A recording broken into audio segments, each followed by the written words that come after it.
Aralsk 7 is a closed ghost town where biological weapons were tested. On a godforsaken island in the middle of the Aral Sea, there was a Soviet biological weapon testing center, a residential town with a school, shops, a post office, a canteen, scientific laboratories, and of course a testing ground where lethal biological agents including anthrax, plague, tularemia, tuberculosis, typhus were tested on a large scale. In the early 1990s, after the collapse of the USSR, the military abounded both the city and the polygon in the Aral Sea. Back in the late 1920s, the command of the workers and peasants Red Army was concerned about the choices of a place to house a scientific center for the development of biological weapons and a testing group for them. The task of speeding the proletarian revolution around the world was still on the agenda, and shells with deadly strains inside could accelerate the construction of a planetary state of workers and peasants. For that good purpose, a relatively large island with at least 5 and 10 kilometers from shore had to be selected. A suitable candidate was sought even on Baikal. But in the end, it was decided to stop at 3 sites: Sovietsky Island in the White Sea and Single Island in Groeneveld on Lakes Seliger and Renaissance in the Aral Sea. The main pre-war center for the study of this important issue was Groeneveld Island, located in the Tver region, which was relatively close to the capital of the USSR. In 1936 and 1941, it was here that the third test laboratory, the main Soviet center for the development of biological weapons, which was transferred from the Suzdal monasteries and subordinated to the military chemical department of the Red Army, was located. However, the Great Patriotic War has convincingly shown that such institutions should be created much further from the borders of the USSR with the probably enemy.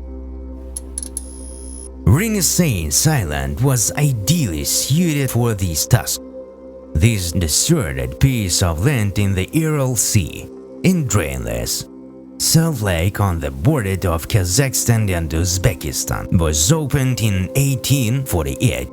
The lifeless archipelago where there was no fresh water for some unimaginable reason was called the Tsarist Island, and its component parts in the island of Nicholas Constantine here. It was Nicholas optimistically or perhaps ironically renamed the island of the Renaissance, became after the war a top-secret Soviet-based testing group for a deadly disease as per the services of the motherland. This island, with an area of about 200 square kilometers, at first sight met all the safety requirements: almost uninhabited surrounding, flat terrain, hot climate, unsuitable for survival of pathogens.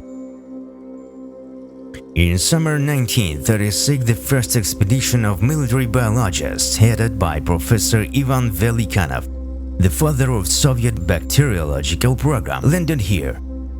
The island was taken away from the NKVD.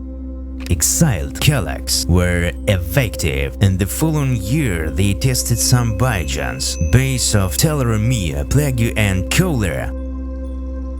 The work was complicated by the repressions suffered by the leadership of the military chemical department of the Red Army. Velikanov, for example, was shot in 1938 and was suspended for the duration of the Great Patriotic War, to resume with even great diligence after the war. In the northern part of the island was built a military town Kentubek, officially called Aralsk 7. In general, it was similar of hundreds of other analogies, for emerged on the Soviet Union a dozen and a half houses of officers and scientific staff. A club, dining room, stadium, shops, barracks and place of worship, its own power plant. This is what Aralsk 7 looked like in the image of an American spy satellite of the late 1960s. Anikia airfield Berkhan was built near the village, the only one in Soviet Union that had 4 runways, reminiscent of the rows of winds. The strong wind always blown on the island, sometimes changing its direction. Depending on the current weather, planes landed on one or another runway. In total, there were up to 1,500 soldiers and their families. It was in fact an ordinary garrison life, the features of which were only special secrecy of the object and not too comfortable climate. The children went to school, their parents were on duty. In the evenings, they watched a movie in the officer's house. On weekends, they had picnics on the shore on the Aral Sea, which until the mid-1980s was still really like the sea. Cantabek at its heyday. With the nearest city on the big land, the Aral Sea, maritime traffic was carried out. Fresh water was also brought here by barge, which was then stored in special huge reservoirs on the outskirts of the settlements. A few kilometers from the village was built laboratory complex PNIL 52, 52nd Field Research Laboratory, which among other things kept the experimental animals, who became the main victims of the tests carried out here. The scale of the research is illustrated by the following fact. In 1980, the USSR purchased a batch of 500 monkeys specially for them in Africa through Vneshtor. All of them eventually became victims of a strain of tularemia microbe, after which their corpses were burned and the resulting ashes were buried in the island. The southern part of the island was occupied by a test site itself. It was here that shells were detonated or airborne pathogenetic strains of anthrax, plague, tularemia, cow fever, brucellosis, snap, and other highly dangerous infections, as well as a large number of artificially created biological agents were atomized, photoclickable. The location of the polygon on the south was determined by the nature of prevailing winds of the island.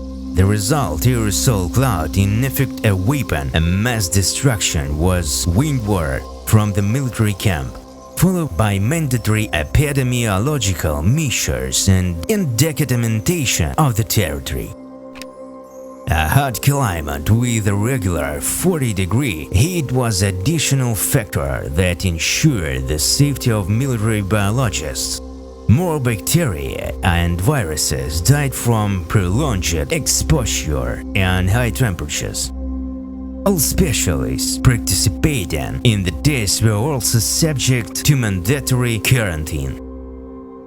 Simultaneously with the post-war activation of military research of Renaissance Island, the Soviet leadership laid the invisible at the beginning of the environmental disaster, which eventually led to the colossal degradation of the Aral Sea. The Amatarea and Sardaria were the main source of food for the lake and the sea. In total, those two largest rivers in the Central Asia supplied the Aral Sea with about 60 cubic kilometers of water per year. In 1960, the waters of these rivers began to be sorted out by melioration canals. It was decided to turn surrounding deserts into gardens and grow there such and necessary for the nation economy cotton. The result did not take long. The cotton harvest suddenly increased by the Aral Sea began to choke rapidly. In the early 1970s, the amount of river water reaching the sea decreased by a third after another decade. The Aral Sea began to reserve only 15 cubic kilometers per year, and in the mid-1980s, this figure fell to 1 cubic kilometer. By 2001, the sea level had dropped by 20 meters. The volume of water had fallen by a factor of 3, and the surface area of the water had doubled. The Aral Sea is divided into 2 unrelated large lakes and many small ones. Later, the shoveling process continued. The area of Renaissance Island with the shallowing of the sea began to increase as rapidly, and in the 1990s increased almost 10 times. The terraced island first merged into one island, and in the 2000s it merged with the big land, essentially became a peninsula. The collapse of the USSR finally buried the test site of the Renaissance Island. Weapons of mass destruction turned into a revealed entity in the post-Soviet realities, and in November 1998, the military biology laboratory Aralsk 7 was closed. The population of the settlement was evacuated within a few weeks. All infrastructure, residential and laboratory equipment was abandoned. Canteen turned into a ghost town. The place of the military was quickly occupied by looters, who in their own way evaluated the wealth of the former top-secret scientific center left by the army in scientists. Anything of any value that could be dismantled and transported was removed from the island. Canteen, Aralsk 7 became an elusive dream for lovers of abandoned cities. The streets of the town of Soviet military biologists were 2.5 decades ago. Garrison life ran smoothly. Residential buildings. The kids will never go to school again. A reservoir of fresh water from the big land, former Vointok shop. Unlike the Chernobyl exclusion zone, there is no health risk to be here. The biological 3S is far less survivable than radiation. Although environmentalists are still beating the whistle because of the continued existence of the former graveyard site with remnants of animals that died in the distant process. Sometimes, however, the scenery still resembles the surrounding of such a faraway Ukraine town of Pripyat.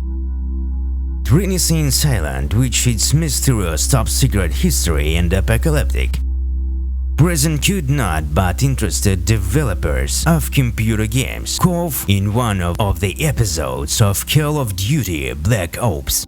The shallow area sea opens a wide space for explorations activities. Already in 1990s, there were discovered deposits of oil, gas, rare non-ferrous metals. Their active development of the one hand and their transformation of Renaissance Island into a peninsula of the other may connect with the territory of the military biological laboratory more and more likely.